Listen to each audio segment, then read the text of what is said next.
जय हिंद प्यारे साथियों। कैसे हो आप सब? बिल्कुल मस्त तो होंगे। You Victor classes YouTube channel पर आप सभी का बहुत बहुत स्वागत है। मेरा चेहरा बिल्कुल साफ नहीं दिखाई दे रहा होगा, पीछे थोड़ा अंधेरा दिखाई दे रहा होगा।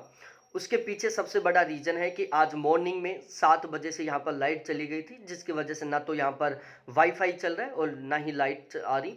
कोई टेक्निकल इशू हो गया होगा लाइट को लेकर, तो उसको वो ठीक कर रहे हैं।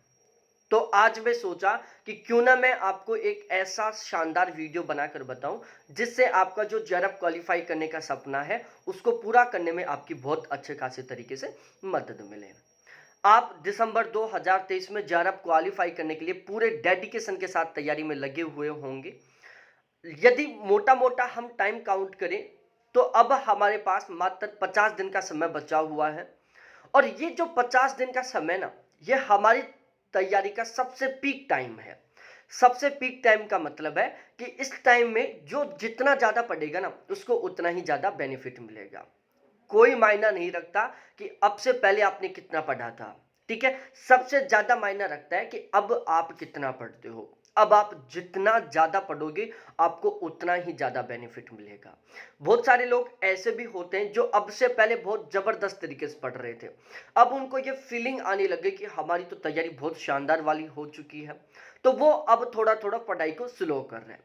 ध्यान रखना, यदि अब आप पढ़ाई को स्लो कर रहे हो ना तो समझो आपको एक बहुत बड़ा झटका लगने वाला है, एक आप बहुत बड़ा नुकसान उठाने वाले हो। अब तो ऐसा टाइम है कि आप जितना ज़्यादा पढ़ सकते हो ना उतना पढ़ो। आपकी हर एक सेकंड का आपके पास हिसाब होना चाहिए कि आपने पिछली एक सेकंड में क्या किया था, ठीक है। अब आपकी ये साइकोलॉजी नहीं होनी चाहिए कि यार मैं 5 मिनट में क्या पढ़ूंगा। अब आपकी साइकोलॉजी होनी चाहिए कि कम से कम 2 क्वेश्चन तो याद करूंगा, कम से कम 5 लाइनों को तो याद करूंगा। मतलब अब आपको हर एक सेकंड का यूज करना है, हर एक सेकंड का। जहां जहां आप टाइम वेस्ट करते हैं, जैसे दोस्तों से बात करने में, यूट्यूब पर वीडियो देखने में, रील देखने में, कहीं आने जाने में, सबको बंद कर दो। बिल्कुल अच्छे तरीके से अपने आप को पढ़ाई में, किताबों के बीच में घुस दो। मात्र 50 दिन आपको बहुत जबरदस्त तरीके से तैयारी करनी है। तो यहां पर इस वीडियो में मैं आपके साथ डिस्कस करने वाला हूं। मेरा ज्योग्राफी से 3 बार जेआरएफ क्वालिफाई है, तो मैं लास्ट के 50 दिन में किस टाइप से पढ़ता था, मतलब लास्ट के 50 दिन का मेरा टाइम शेड्यूल क्या रहता था, वो मैं आज आपके साथ डिस्कस करने वाला हूं। यदि आप इन लास्ट के 50 दिन में इस टाइम टेबल को फॉलो करते हो ना तो 100% कह रहा हूं आपका जेआरएफ इस दुनिया में कोई नहीं रोकने वाला। दिसंबर में ही आप 100% जेआरएफ क्वालिफाई करेंगे। अब से पहले चाहे आप कितना भी पढ़ चुके हो, कितना भी नहीं पढ़ा हो आपने, लेकिन यदि अब आज से आप इस टाइम टेबल को फॉलो करने लग जाते हो ना, आपका बहुत शानदार वाले मार्क्स के साथ जेआरएफ बिल्कुल 100% होगा। तो अब हम यहां पर डिस्कस करते हैं टाइम टेबल के बारे में। देखो, हमें केवल 2 पेपरों की तैयारी करनी है, एक पेपर फर्स्ट की और एक सब्जेक्ट की। अब कुछ लोग क्या करते हैं, 2 घंटे फर्स्ट पेपर को पढ़ते हैं, फिर 3 घंटे सब्जेक्ट को पढ़ते हैं, फिर 2 घंटे फर्स्ट पेपर को पढ़ते हैं, फिर 3 घंटे सब्जेक्ट को पढ़ते हैं। कुछ लोगों का टाइम शेड्यूल इस तरीके से होता है। मेरे अकॉर्डिंग ये जो टाइम शेड्यूल है वो बिल्कुल गलत है। आपको पढ़ाई के केवल 2 शेड्यूल बनाने हैं, या तो आपको फर्स्ट पेपर को मॉर्निंग में पढ़ना है या आपको फर्स्ट पेपर को इवनिंग में पढ़ना है। यदि आपको ऐसा लगता है कि यार सब्जेक्ट मेरा बहुत अच्छे से तैयार है, सब्जेक्ट को पढ़ने में इंटरेस्ट आता है, मजा आता है, फर्स्ट पेपर को पढ़ने में मजा नहीं आता, फर्स्ट पेपर को पढ़ने में बोरियत सा फील होता है, तो आप फर्स्ट पेपर को मॉर्निंग में पढ़ो, ठीक है। At early morning first paper को पढ़ो। और यदि आपको ऐसा लगता है कि यार फर्स्ट पेपर मेरा तैयार है लेकिन मेरे सब्जेक्ट में प्रॉब्लम है, सब्जेक्ट को पढ़ने में मेरे को मजा नहीं आता, सब्जेक्ट को जब पढ़ता हूं तो मैं बोर हो जाता हूं, तो आप मॉर्निंग में सब्जेक्ट को पढ़ो।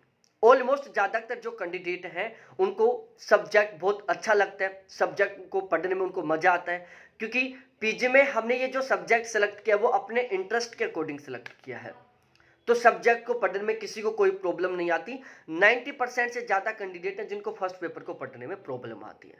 तो मैं तो सजेस्ट करूंगा कि आप मॉर्निंग का जो टाइम है ना वो फर्स्ट पेपर को दो, और इवनिंग का टाइम है जो आप सब्जेक्ट को दो।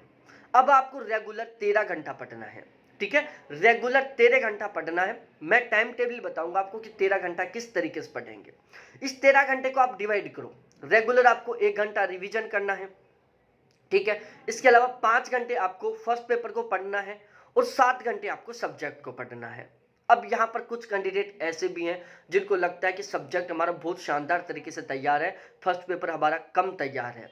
तो यदि उनको लगता है कि हमें फर्स्ट पेपर को थोड़ा सा ज़्यादा टाइम देना चाहिए तो वो अपने अकॉर्डिंग दे सकते हैं। आप फर्स्ट पेपर को कितना घंटा पढ़ रहे हो, सेकंड पेपर को कितना घंटा पढ़ रहे हो, ये आपके खुद के ऊपर डिपेंड करता है और ये डिपेंड करता है कि फर्स्ट पेपर की और सब्जेक्ट की आपकी तैयारी कैसी है।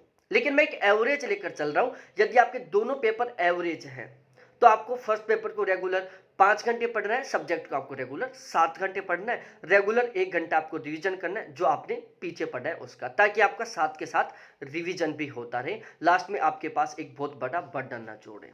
क्योंकि केवल पढ़ने से आप अच्छा स्कोर नहीं करोगे, अच्छा स्कोर तब होगा आपका जब आप बहुत शानदार तरीके से रिवीजन करोगे, क्योंकि जब आप बहुत शानदार तरीके से रिवीजन करोगे तभी आपका कोई भी टॉपिक बहुत 100% तरीके से तैयार होगा। तो अब हम यहाँ पर टाइम टेबल का डिस्कशन करते हैं। बहुत सारे लोग हैं जो पूरी रात पढ़ना पसंद करते हैं, वो दिन में सोना पसंद करते हैं, लेकिन मैं ये टाइम टेबल उन लोगों के लिए बना रहा हूँ जो ऑलमोस्ट दिन में पढ़ना पसंद करते हैं और रात में सोना पसंद करते हैं। सबसे पहले तो आप 6 बजे उठने का सिस्टम बनाओ, क्योंकि मेरे साथ तो क्या होता था, मैं कभी 4 बजे का अलार्म भर लेता था, रात को 10 बजे सो जाता था, तो भी मैं सुबह वही 6 बजे उठता था। ये एक सबसे बड़ी प्रॉब्लम होती है। लेकिन 6 बजे का एक ऐसा टाइम होता है जिसमें थोड़ा उजाला आने लग जाता है, तो हम वैसे भी उठ ही जाते हैं। तो आपको सुबह 6 बजे उठना है। उठते ही 1.5 घंटे में आपको नहाना है, फ्रेश होना है, ब्रेकफास्ट करना है, ठीक है। इसके लिए मैं आपको 1.5 घंटे का टाइम दे रहा हूँ। 7:30 बजे फिक्स आपको पढ़ाई स्टार्ट कर देनी है, ठीक है। 7:30 बजे से फिक्स आपको पढ़ाई स्टार्ट कर देनी है। 7:30 बजे से लेकर और 10 बजे तक लगातार 2.5 घंटे आपको शानदार तरीके से पूरे डेडिकेशन के साथ पढ़ना है। इसमें आप अपने मोबाइल फोन को स्विच ऑफ कर दो ताकि आपका माइंड डाइवर्ट नहीं रहो। मतलब आपको केवल पढ़ाई करनी है 2.5 घंटे, ठीक है। सुबह 7:30 बजे से लेकर 10 बजे तक केवल आपको पढ़ाई करनी है, जिसमें आप ऐसा नहीं कि चलो बीच बीच में रील देखने लग गए, किसी से बात करने चले गए, वैसे ही बाहर चक्कर काटने लग गए, नहीं। ये 2.5 घंटा आपको पढ़ना है। उसके बाद 10 बजे से लेकर 10:30 बजे तक आप आधा घंटे का ब्रेक ले लो। अब इस आधा घंटे के ब्रेक में आप पानी पी लो, ठीक है, पानी की बोतल भर लो, टॉयलेट वगैरह कर लो, किसी से कोई बात करनी है 2-4 मिनट उससे बात कर लो, या फिर आपको कोई इमरजेंसी दूसरा काम है वो काम कर लो, या फिर आप 5-10 मिनट के लिए आंख बंद करके टेबल पर सो जाओ, ठीक है। सोने से सबसे ज्यादा बेनिफिट क्या मिलेगा कि आपका माइंड बिल्कुल फ्रेश हो जाएगा। बहुत सारे लोग क्या करते हैं कि जो आधा घंटे का रेस्ट का टाइम मिलेगा ना, उसमें वो फोन चलाकर रील देखेंगे। भाई पढ़ने में सबसे ज्यादा हमारी आंखें काम आती हैं। आपने पहले 2.5 घंटा डेडिकेशन के साथ पढ़ा, फिर उसके बाद आप मोबाइल फोन देखने लग गए, फिर पढ़ रहे हो, तो आपने अपनी आंखों को कोई रेस्ट दिया ही नहीं है। तो मैं सजेस्ट करूंगा कि जो भी मैं ब्रेक का टाइम बता रहा हूं ना, जो भी मैं ब्रेक का टाइम बताऊंगा उसमें आपको कम से कम 5 से 10 मिनट आंख बंद करके टेबल पर लेटना है, ताकि आपकी आंखों को भी आराम मिल सके। तो 10 से 10:30 बजे तक आप रेस्ट करो, जिसमें 5 से 10 मिनट तक आप अपनी आंखों को आराम दिलाओ, सो जाओ, ठीक है। उसके बाद 10:30 बजे से लेकर 12 बजे तक 1.5 घंटे फिर आपको कंप्लीटली पढ़ाई करनी है, ठीक है। पूरे डेडिकेशन के साथ आपको पढ़ना है 1.5 घंटे तक। उसके बाद 12 बजे से 1 बजे तक आप लंच करो, ठीक है। 10-20 मिनट लंच करने में लगती हैं। जो लोग रूम लेकर रहते हैं 20-30 मिनट उनको खाना बनाने में लगता है। तो टोटली आपके पास केवल 1 घंटे का समय है। 1 घंटे में आपको खाना बनाना है तो खाना बनाओ, खाना खाओ, कुछ भी करो, लेकिन 1 घंटे में आपको सारा सब कुछ मैनेज करना है, ठीक है। फिर चाहे आप कुछ भी करो, 1 घंटे का टाइम है जिसको आपको मैनेज करना है अपने खुद के अकॉर्डिंग। अब बच गया 1, ठीक है। अब 1 बजे से फिर से आप अपनी किताबों को उठा लो। आपने 1 घंटे का रेस्ट कर लिया तो आपका माइंड बिल्कुल फ्रेश हो चुका है। 1 बजे से लेकर 3 बजे तक पूरे 2 घंटे आप पूरे डेडिकेशन के साथ पढ़ो, ठीक है। 2 घंटे आपने डेडिकेशन के साथ पढ़ लिया। उसके बाद 3 बजे से लेकर 3:30 बजे तक फिर आप आधा घंटे का ब्रेक ले लो। इस आधा घंटे के ब्रेक में आपको कम से कम 5 से 10 मिनट अपनी आंखों को आराम दिलाना है, इसलिए आपको टेबल पर सिर रखकर और 5 से 10 मिनट तक आंखों को बंद करके लेट जाना है, ठीक है। चाहे उसमें आपको नींद आए चाहे नहीं आए, आपको 5 से 10 मिनट तो अपनी आंखों को आराम दिलाना ही दिलाना है, ठीक है। उसके बाद बच गए 3:30। 3:30 बजे से लेकर 6:30 बजे तक आप बिल्कुल नॉन स्टॉप 3 घंटे की पढ़ाई करो, ठीक है। बिल्कुल नॉन स्टॉप आप 3 घंटे की पढ़ाई करो। फिर 6:30 बजे से 7 बजे तक आप आधा घंटे का ब्रेक लो। इस आधा घंटे के ब्रेक में आपके पेरेंट्स वगैरह हैं जिनसे आपको बात करनी है उनसे बात कर लो, ठीक है। चाय वगैरह पीनी है, चाय वगैरह पी लो। किसी भी तरीके से इस आधा घंटे को आप मैनेज करो ताकि आपका माइंड फ्रेश हो जाए, ठीक है। 7 बज गई। 7 बजे के बाद में फिर आप 7 बजे से किताबों को उठाओ और 10 बजे तक पूरे डेडिकेशन के साथ पढ़ाई करो। 3 घंटे आपको पूरे डेडिकेशन के साथ पढ़ाई करनी है। 10 बज गई। 10 बजने के बाद में आप 10 से 11 बजे के बीच में आपके पास फिर से 1 घंटे का टाइम है, जिसमें अब यदि आपको खाना बनाना है तो खाना बनाओ, फिर खाना खाओ। यदि आपको खाना बना बनाया मिल जाता है तो खाना खाओ और फिर आप थोड़ा चहल पहल कर लो, घूम लो, मौज मस्ती कर लो ताकि आपका माइंड फ्रेश हो जाए। तो यहाँ पर आपके पास 1 घंटे का समय जिसमें आप कुछ भी कर सकते हो। उसके बाद 11 बजे से लेकर 12 बजे तक पूरे डेडिकेशन के साथ आपको फिर 1 घंटे पढ़ना है और 1 घंटे में आपको रिवीजन करना है। रिवीजन कौन से का करना है? एक तो आज आपने पूरे दिन में जो पढ़ा है उसका क्विकली तरीके से 10 से 15 मिनट में रिवीजन कर लो। उससे पीछे जो पढ़ा है, उससे पीछे जो पढ़ा है, मतलब पिछले 3-4 दिन में जो भी आपने पढ़ा है उसका बिल्कुल स्पीड से आप 1 घंटे में रिवीजन कर लो ताकि आपका रिवीजन भी साथ के साथ होता रहे और आप पढ़ाई भी साथ के साथ करते रहे। तो इससे क्या होगा कि जो आपकी रिमेंबरिंग कैपेसिटी है ना, याद करने की जो कैपेसिटी है वो लंबी होती जाएगी। हमारे साथ क्या होता है कि हमने किसी कंटेंट को आज याद कर लिया, ठीक है, फिर उसको हम 20 दिन बाद खोलते हैं तो हमारा जो दिमाग होना है भाई, सभी का दिमाग सेम होता है, सभी में भूलने की कैपेसिटी होती है, ठीक है। बस थोड़ा सा अंतर ही है, कुछ लोग थोड़ा जल्दी भूल जाते हैं, कुछ लोग थोड़ा लेट भूलते हैं। और ऐसा भी नहीं है कि चलो कुछ लोग तो 10 दिन में भूल जाते हैं, कुछ लोग 1 साल में भूलते हैं, ऐसा नहीं है। ज्यादा से ज्यादा 1 या 2 दिन का अंतर होता है कि कोई लोग 20 दिन में भूल जाते हैं, कोई लोग 22 दिन में भूल जाते हैं। तो आपको रिवीजन इस तरीके से करना है कि 15 दिन के अंदर अंदर आपका वो टॉपिक रिपीट होता रहे, ठीक है। यदि आप 15 दिन के बाद किसी टॉपिक का रिवीजन करोगे ना तो उस टॉपिक में से कम 50% कंटेंट होगा जिसको आप कंप्लीटली भूल चुके होंगे। और यदि आप 50 दिन से पहले उस टॉपिक का रिवीजन कर लेते हो तो मात्र 25% के आसपास कंटेंट होता है जिसको आप भूलते हो, तो उसको तुरंत आप रिकॉल कर लोगे तो वो आपका 100% मेंटेन रह जाएगा। तो आपको जो रिवीजन है 1 घंटे में इस तरीके से करना है कि आपका 15 दिन के अंदर अंदर हर एक टॉपिक का इस 1 घंटे में रिवीजन होता रहे। तो इस तरीके से आपको रात को 12 बजे तक पढ़ना है।